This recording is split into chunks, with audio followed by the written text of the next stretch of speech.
ओ मेरी प्यारी बहू, जरा मेरे हाथों में मेहंदी तो लगा दे, कल एक शादी में जाना है।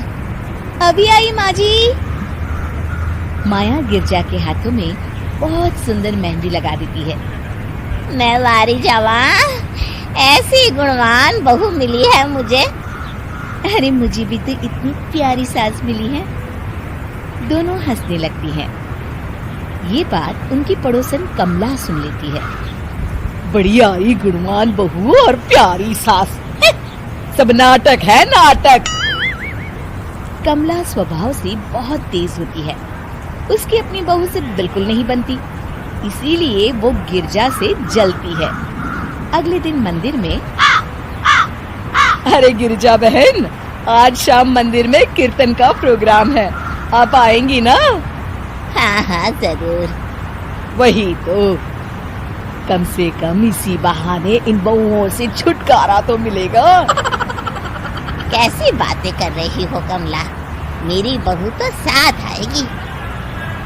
अरे माया कितने अच्छे भजन गाती है, तुमने नहीं सुना? हाँ हाँ, ठीक ही गाती है। मैं तो रोज शाम को माया से भजन सुन के ही सोती हूँ। हाँ हाँ, अब मैं चलती हूँ, मुझे देर हो रही है।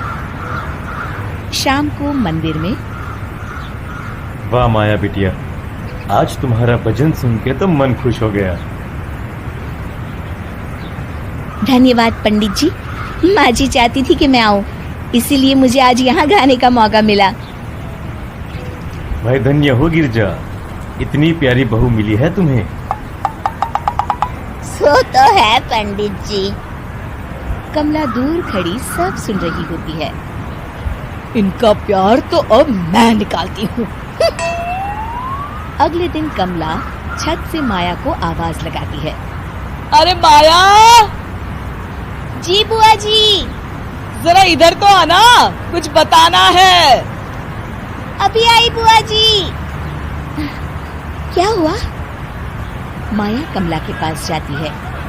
पता है, कल सुबह गिरजा मंदिर में कह रही थी कि उसकी किस्मत फूट गई जो उसे तेरे जैसी बहू मिली।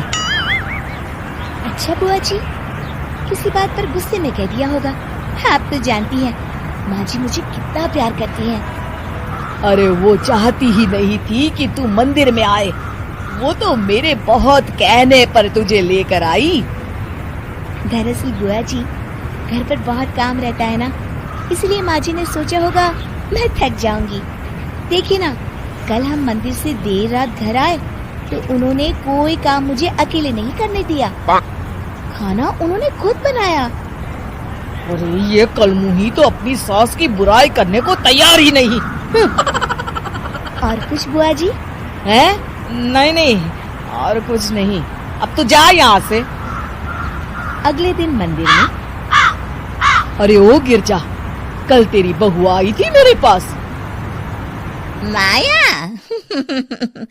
आई होगी, वो सबसे हंसती बोलती रहती जो है। अरे हंसना बोलना क्या, तुझे कोस रही थी।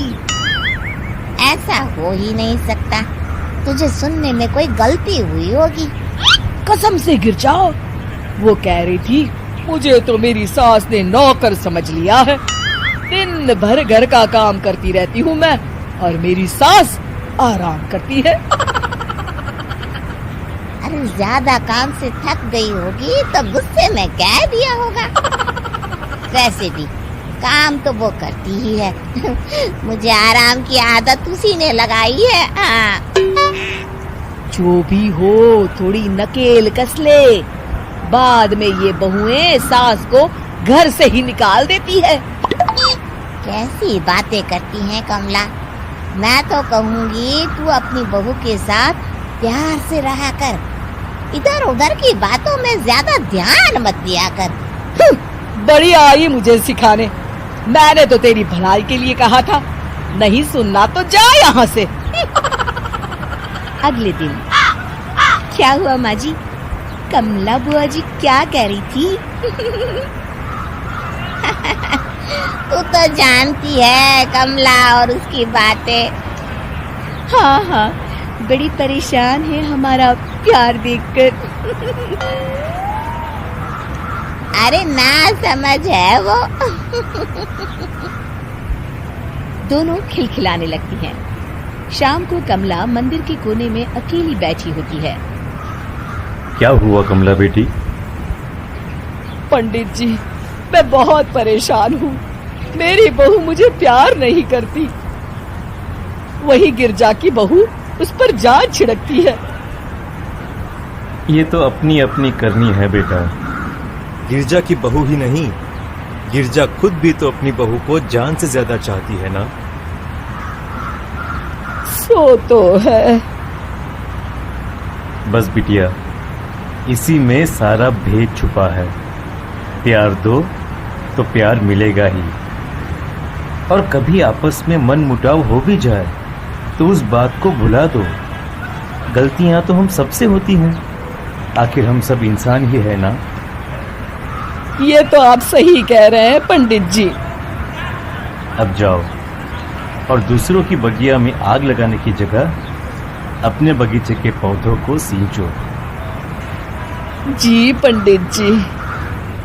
शिक्षा, दूसरों को अच्छा देख उनसे ईर्ष्या करने की जगह खुद को अच्छा बनाने का प्रयास करें।